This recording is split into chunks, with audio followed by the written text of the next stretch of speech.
an illustrator who's in 12-step recovery. I go by the name 12 Drawings.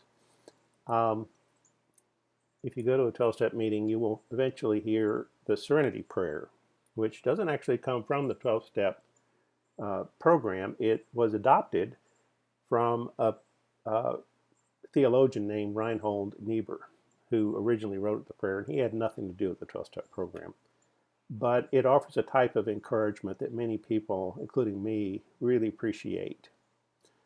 I chose, because that prayer was written in the 1930s, just like the Big Book of Alcoholics Anonymous, I chose to look up the word know. It says, grant me the serenity to accept the things we cannot change, the courage to change things we can, and the wisdom to know the difference. I looked it up, and it says to perceive directly, which really surprised me. Many definitions in 1934 surprised me, and that's really what encouraged me to continue looking those words up. To perceive directly, I thought it would just be like a fact you have in your mind, but I realized the subtle difference is the word know in the dictionary was pointing to the fact that you've actually seen it, you've actually experienced it, you've directly laid your hands on a unicorn, and therefore you know they are unicorns. I'm using a silly example, but you get my point. Otherwise, you could say, well, I've read about them in books, I saw a video about it or whatever, but you don't know because you haven't directly perceived it. I'm an illustrator, and I was wanting to help myself remember what some of the nuances were of some of these words.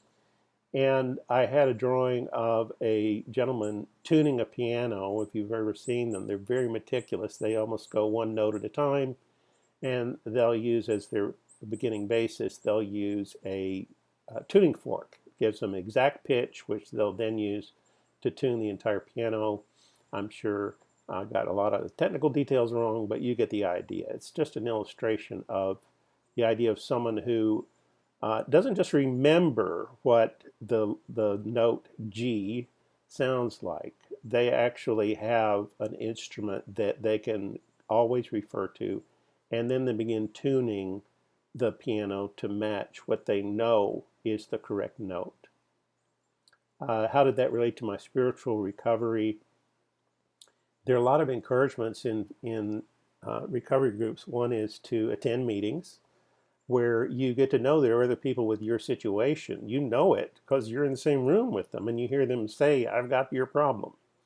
The second thing is to get a sponsor, which is typically a person who has worked the 12 steps and has gotten sober from it. And so they know the 12 steps because they have directly used them and experienced them. And the third thing is to read the literature. Whether you do or don't want to know how to get sober, the Big Book of AA does explain how many people have gotten sober, and they have experienced it. So they've not just read somewhere that it works. It worked for them when they worked it. So that's an example of knowing. But anyone else can relate to this as well. As I said, some examples. Do you know this for a fact? Well, I don't know. I read it somewhere. I heard it somewhere. I saw it on TV. But do you know it? That's what the important difference is in the spiritual realm. There's more at my website, TwelveDrawings.com. Thanks so much for watching.